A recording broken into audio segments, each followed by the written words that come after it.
you. I'm Hayley Palmer. It's so good to have you here with me on tonight's show, especially as we are joined by founder of the London Lifestyle Awards. Yes, it's Jason Gale, and here is what happened when I caught up with him. Jason Gale, it's great to have you here on the show. How are you doing? I'm brilliant, Hayley. Thank you for inviting me. I'm delighted. I wanted to do this show for ages, so thank you for inviting me. We did. Live scenes of you back from Monaco. Yes. And the plane's going over us as we say that. Brilliant. Yeah, I think that's my luggage now. That's my luggage coming out.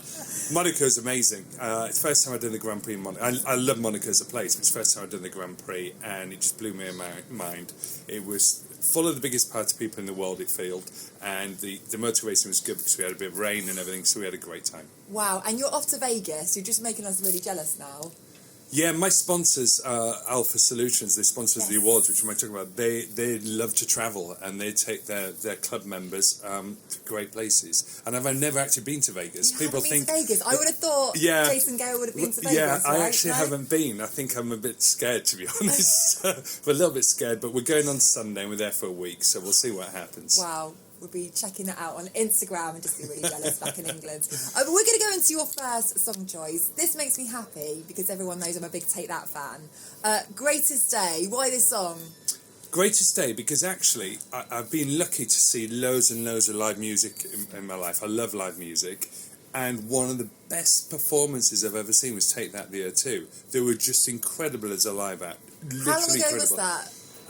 This would have been about 10 years ago, Yeah. 10 years ago, something like that. And A Greatest Day was a standout song, and actually when I present the London Lifestyle Awards, it's often my walk-on music going up to the stage. So stagey, I love it.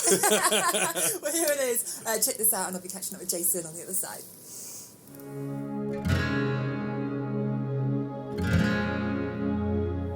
No, Jason, I want to rewind right back. I love hearing people's stories. So let's go back pre the London Lifestyle Awards. You know, how did everything come about for you? Well, you might be able to tell from my voice, I'm a bit of a dour Yorkshireman at heart, really. I was brought up in Hull, but I came to London 23 years ago. And predominantly my career was I had a PR company, and I looked after restaurants, bars, beauty salons, that type of thing, consumer PR. And I thought London was just the best city in the world. I still do. I fell in love with the place. I fell in love with the place. And a huge name drop here. I actually had, in 2009, I had a meeting with Bill Clinton. Oh, okay. We've gone there. We've gone there already. And he was trying to encourage me to help him with the foundation, you know, his Clinton Foundation. And at the end of the meeting, he said, "Don't tell anybody, I shouldn't say this, but London is the greatest city in the world." And I was so starstruck by the man. I went home and I conceived, and I think it's the greatest city in the world. And I thought, why is it? And the reason it's the greatest city in the world is because everything we then went to celebrate in the awards we had here. So I went home, and that night, I didn't sleep for about 2 or 3 days afterwards. I wrote the plan for the London Lifestyle Awards. I wrote how I wanted to celebrate. Yeah. And that was it. And we held our first awards in 2010. And the key for me was, instead of people like me choosing the best in the city, we let the public vote. We let the public nominate, then I choose the top 10, and then the public vote. And that's what it was all about. That's the difference with the London Lifestyle Awards. It's the public decide. And we've been going ever since 2010. I was going to say, I just think it's brilliant because there's so many small businesses that just get overlooked, don't they? Yeah. So it's just brilliant that people can put their kind of views forward and go, no, we love this place, and really get behind them as well. Absolutely. And to vote in the awards, you've got to be quite passionate. To give a vote, to go onto a website to vote for your favourite coffee shop, your favourite bar, your favourite club, your favourite beauty salon, you've got to be passionate about them to do that. So I think what we're doing is finding out what the public they're most passionate about, not what just some critics say. So yeah, it's worked really well. And it's those little things, isn't it? Like I know, for example, like when I go into a coffee shop in Fulham, that they know my name, they know what I want because I'm there so much. And I just think there's those small little touches and stuff that go a long way. Those people working really hard. You know, it all comes together, doesn't it? Your coffee shop experience in the morning is so vital, I think, to send it the rest of your day. How you're greeted, how you're looked after, whether the coffee's good, the people in the coffee shop. I think it's really important. And if you look at your London day, there's elements in that throughout your day that we need, and it's usually from a lifestyle business that, you know, we celebrate, the industries we celebrate. Well, we're going to put details on the screen below of how you can check out the website for the London Lifestyle Awards and also be talking about it more. But that's after Never Enough, Greatest Showman. You a big fan of The Greatest Showman, Jason? Probably my favourite musical. He can stay. Favourite musical ever? No, Les Mis. Oh, okay. I'm with you on that. We'll check this out and we'll be speaking to Jason after this. I'm trying to hold my breath. Now, Jason, we thought we'd give you a little quick fire London round. Oh, right. What do you think? Are you Okay. excited? More nervous than excited. As I'm supposed to be Mr. London, I could make myself look an idiot at this point, but let's go You've for got it. this. I believe in you. We all believe in you here. Right. Okay, so which is the only train station with entrances both sides of the Thames? Is it Blackfriars, Westminster or Temple? I'd say Blackfriars. Yes! St Paul's Cathedral was the tallest building in London until which decade? 1970s, 80s or 60s? 60s? He's on a roll. Yes, Jason. Which famous talk show host was born in the London Underground? I did not know this. Is it Paul O'Grady, Alan Carr or Jerry Springer? I think it's Jerry Springer. How do you know that? Because Paul O'Grady is obviously a Scouser, and Alan Carr is from somewhere like Norfolk or somewhere like that. Yeah, I think he is actually. Northampton. He's Oh, from is he? Northampton. Northampton, there we boy. go. Fun fact. Yes. Which tube line terminates at West Ruislip? Is it the Central Line, Circle or Piccadilly? That's the Central Line. Yes. See, this is why you do this as a job. Which London Underground station is named after a football team? I knew this one. Well, I'm better with my football than I am on my underground tube stations, but that would be Arsenal and West Ham. Yes, and what's the name of the walkie-talkie building? I don't know if this is right, if I've got the answer right to this one. I just call it the walkie-talkie. It's 20 Fenchurch Street. I wouldn't know. I wouldn't know that. Yeah. So, Jason, you sort of passed, so you can I did continue. really well. I'm really impressed with myself. You can continue with the London Lifestyle Awards thank on you. that basis. But we're going to go into I Dreamed a Dream. Anne Hathaway. How many times have you seen Les Mis? I go see Les Mis every year.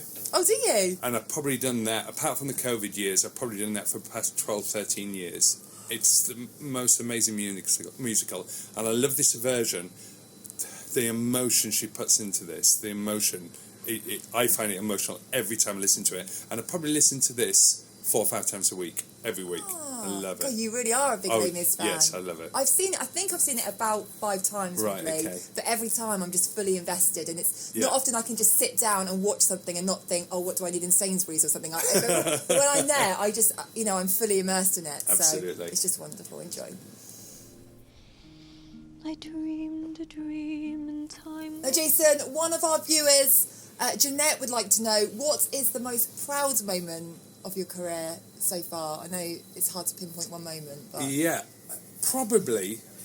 When I first put the awards on, in that first year, it was going into something a little bit blind. I didn't know how it was going to turn out. It's a big risk, isn't it? It was a huge risk, huge financial risk, huge emotional risk. And I stood on then there was... It was really interesting. That first year, we had a packed crowd. There was 500 people. A hotel just over the river. There was 500 people there, and I still wasn't sure if it was going to work and everything. And we had a legendary man called Leslie Phillips, the actor Leslie Phillips, and he came on stage to present the award. And he was on the stage, and he made everybody laugh with his. And at that moment, I looked around and I thought, I've done it. It's worked. It's worked. I'm getting emotional now thinking about it. You have that vision. It was and then that when you see vision, it happen, and that's probably the proudest moment. The awards have got bigger, and we actually moved them to other cities, which is great. We was televised live in other cities. We've done amazing things, but just pulling that first one off and it being a success, I think that's made my proudest moment. I love that. I love hearing people's journeys, and you hear that quite a lot. It's that first bit where you just go yes, and then from there it's just a roll. can build. But it's brilliant, isn't it? Because you've got live music, and it's a whole evening, isn't it? So. Absolutely, and then it's funny, that first one, I remember very, very little about it apart from that moment, because there was so much going on. There was I had great help. I didn't just do it on my own, but yeah, we had all the live music, we had all the awards, we had all the drinking. There was a lot of drinking that night.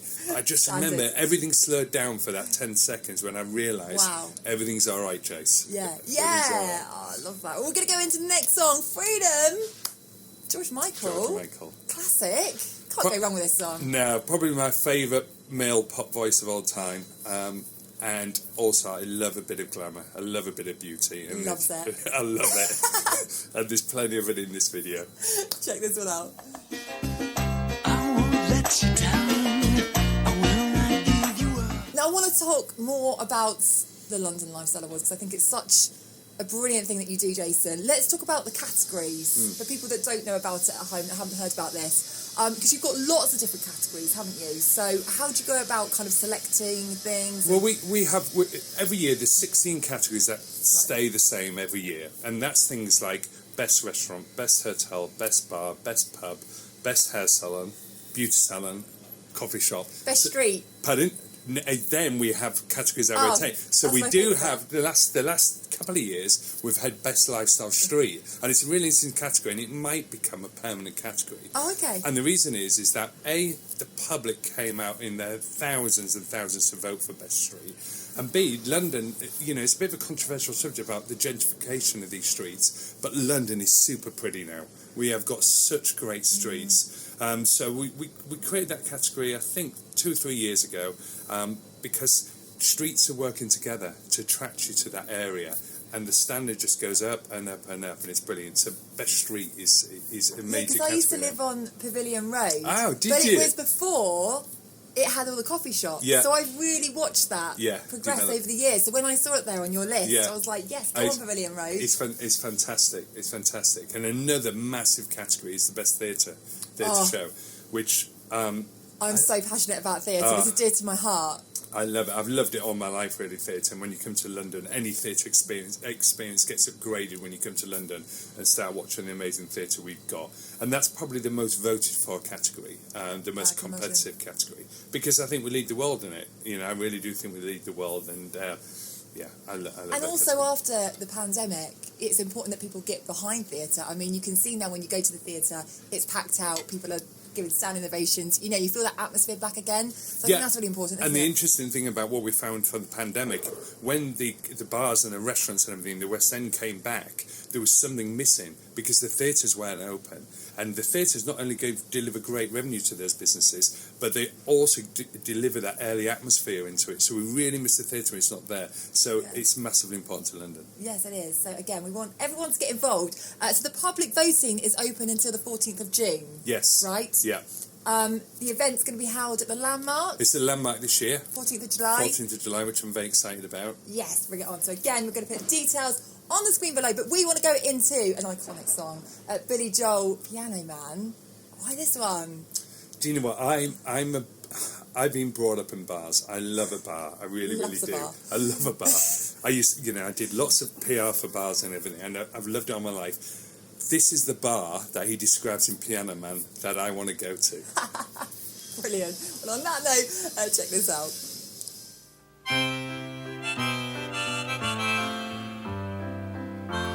Now we're going to go into your last song choice, Take On Me, aha. Yeah. You're taking me back now. Oh, The good old days. it was the good old days. And actually, this was one of my favourite songs. I think I wanted to be Walton Hackett. I think I desperately wanted to be an him. icon. Yeah, he was an icon, and he still looks amazing Yeah, he to this day, does. doesn't he? I follow him on Twitter. I was a big Ha fan, and this was a great video. I remember being at school, and we used to play this in our sixth form centre over and over and over You're showing again. your age now, Jason. Absolutely. And we actually had a school reunion 2 weekends ago. No way. And this was one of the songs we played.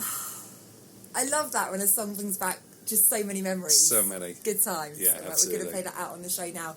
But we want to remind everyone to get involved voting for the London Lifestyle Awards. Again, we're going to put details on the screen below because it's just brilliant when everyone gets involved, isn't it? Absolutely. But this has been wonderful. Not only have we learned how much you love Les Mis, that you have passed the London quickfire round, and then you're off to Las Vegas. We're just jealous, really.